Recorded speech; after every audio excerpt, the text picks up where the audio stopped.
Salut à tous, bienvenue sur la chaîne des Indomptables Dauphinois. Donc pour la première vidéo de l'année, aujourd'hui on va tester mon couteau. Donc ça fait déjà quelques mois que je l'ai. Je m'en suis servi sur certains bivouacs et je m'en sers aussi à la maison, ça fonctionne très très bien. Je vous fais pas saliver plus longtemps, voilà la bête, le Easy RC4.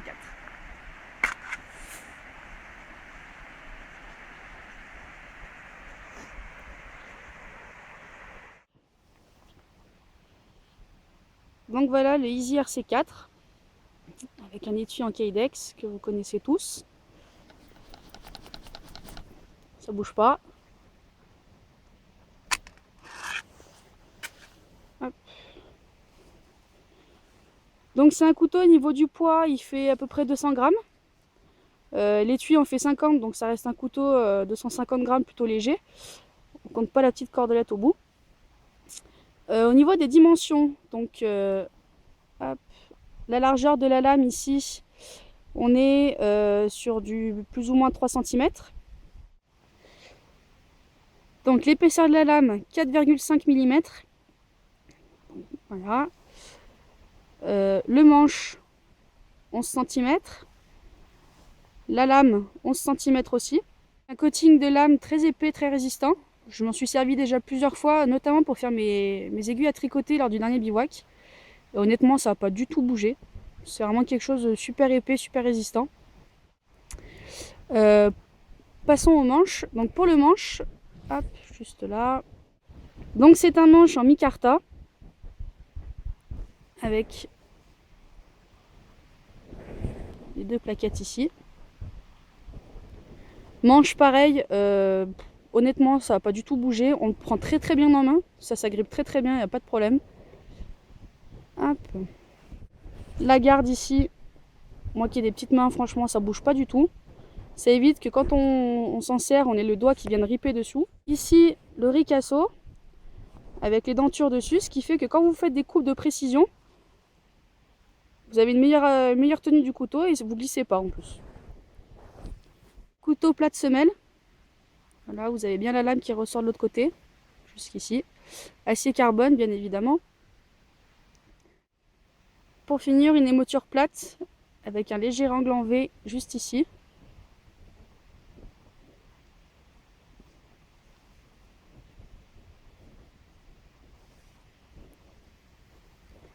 Et maintenant, on passe au test. Donc c'est parti, on démarre le test avec la coupe à la volée.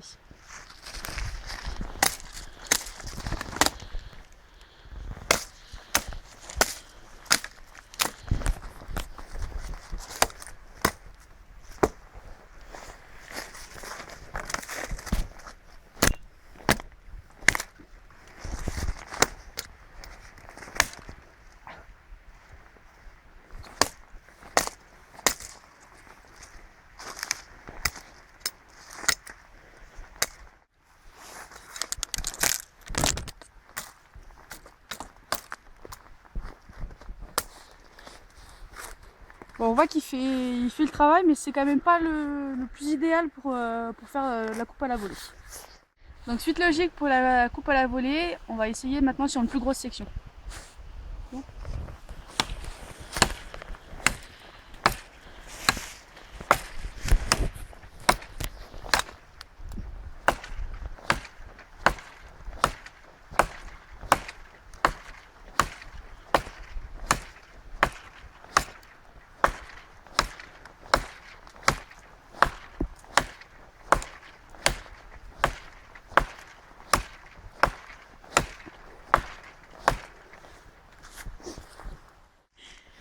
Donc résultat, étant donné qu'on a un couteau petit et léger, on n'a quand même pas énormément d'inertie pour rentrer dans le bois. Donc le travail va être fait, mais il va nous falloir beaucoup plus de temps. D'autant plus que moi je suis pas bûcheronne dans l'arme. Donc j'ai des petits bras, je suis pas très grande. Ce qui fait que j'ai un peu plus de mal que certaines personnes qui vont être plus grandes et plus costauds que moi pour faire ce travail-là. Et honnêtement, c'est pas un couteau qui est fait pour ça. Donc là on est parti pour du bâtonnage de refente.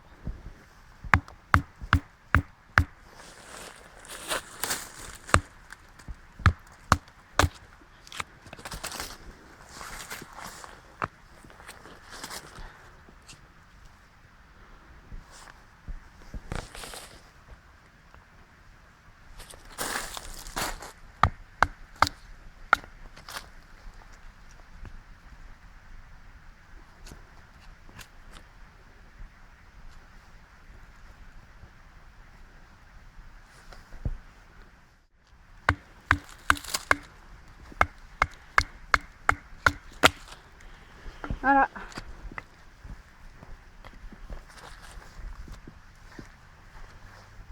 Les petites bûchettes sont prêtes. Donc comme la lame est assez fine, on va pouvoir travailler en finesse sur les petites bûchettes. Et l'avantage de ce couteau là, vu que c'est un plat de semelle, on peut surtout ne pas hésiter à taper sur le manche.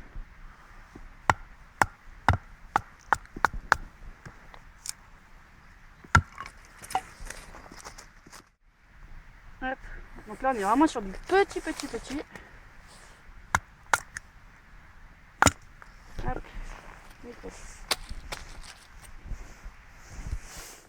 Donc comme je vous disais, là on peut vraiment faire du petit. Maintenant on va essayer de bâtonner par le fil du couteau pour vraiment faire des petites allumettes.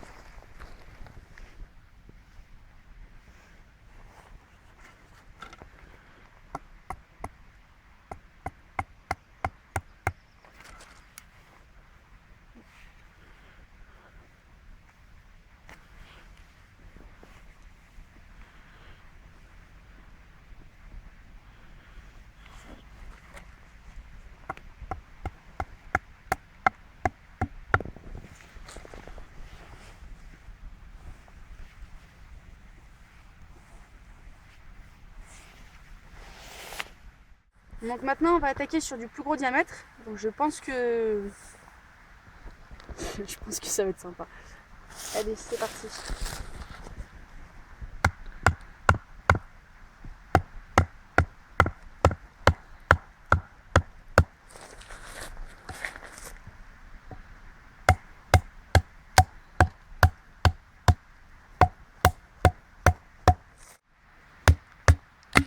Oh.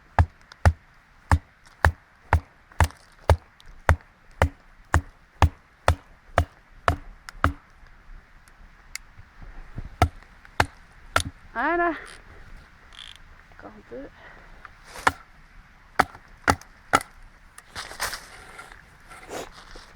Je vous disais, plus gros diamètre. Voilà, pour une lame de 11 cm, c'est bien.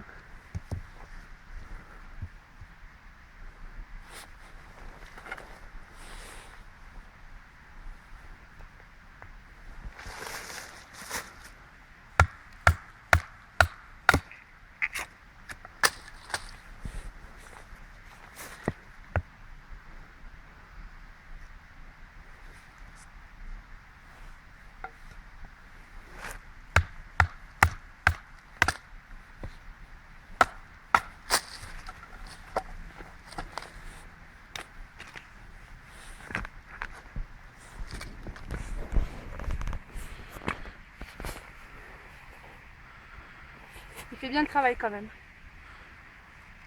Là je suis un peu plus forcée parce que du coup la lame est quand même plus petite. Du coup quand on va attaquer vraiment du gros diamètre ça va être plus compliqué.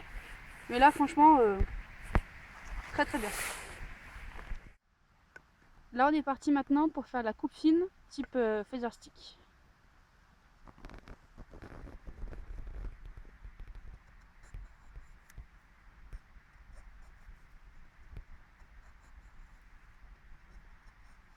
Ça se fait tout seul.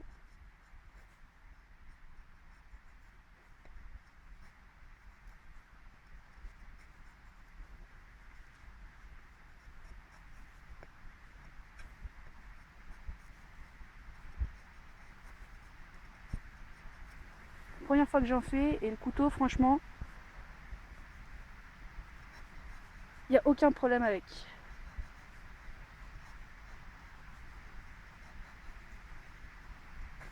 Oh.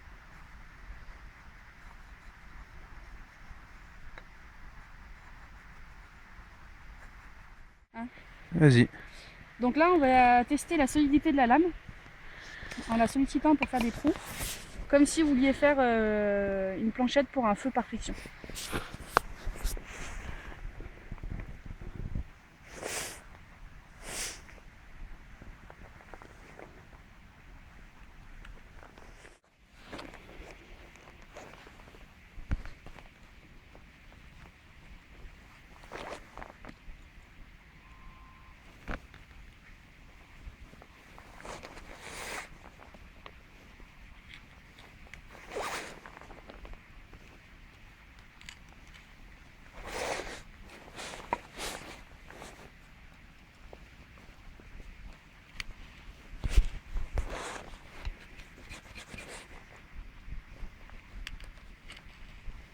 Donc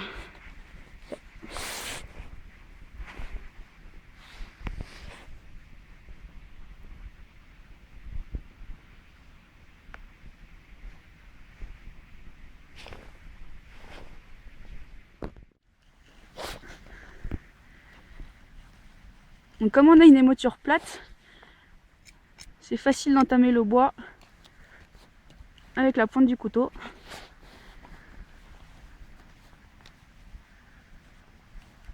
Hop.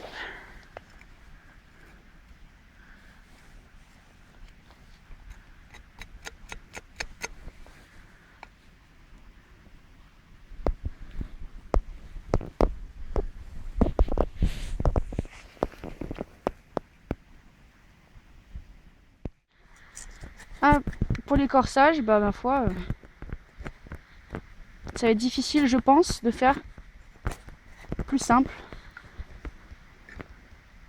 Toujours une bonne prise en main dans le couteau. Donc très pratique le ricasso et les dentures pour prendre en main le couteau.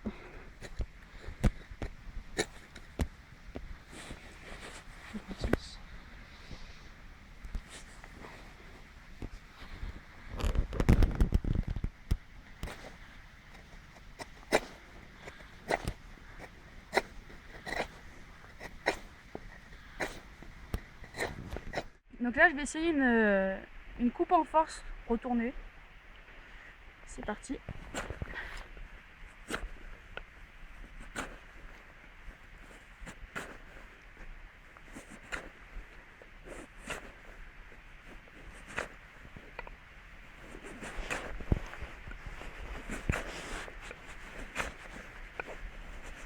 Ah.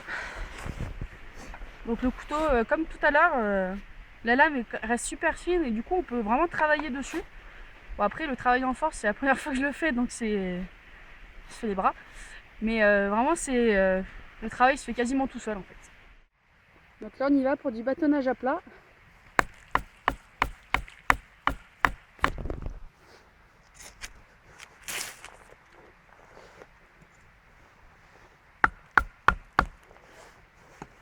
Voilà.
Voilà.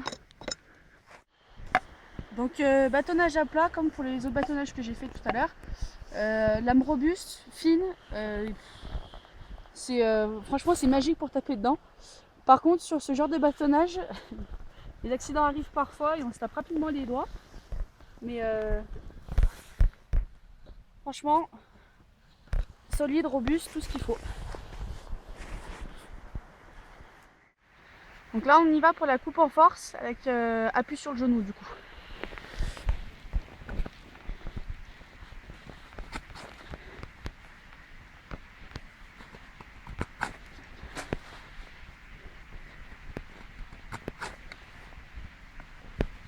C'est pas la position la plus agréable. Mais j'en enlève encore suffisamment comme ça.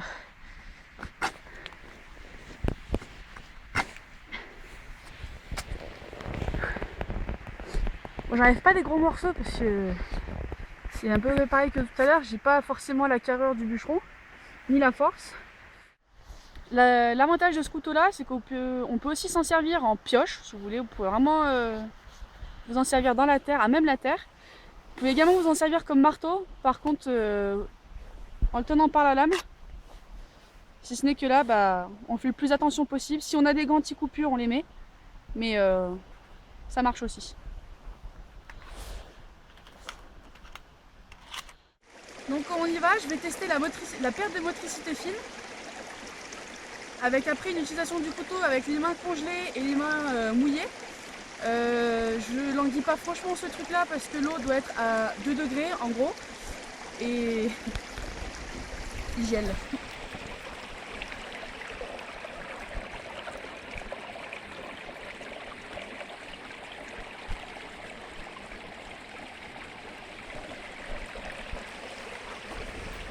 Allez, c'est parti.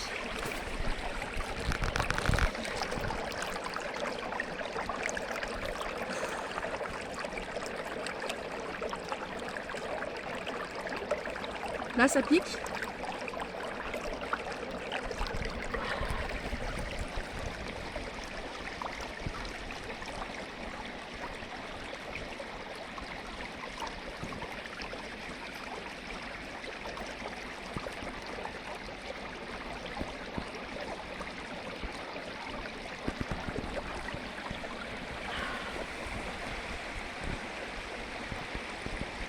Là, j'ai bien les mains engourdies, je vous rassure. Allez. Donc là, j'ai du mal à tenir mon bout de bois.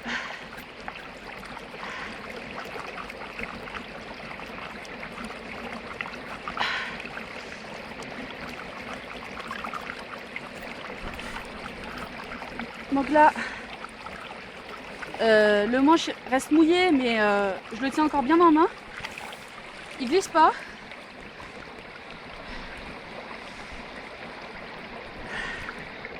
Parfait.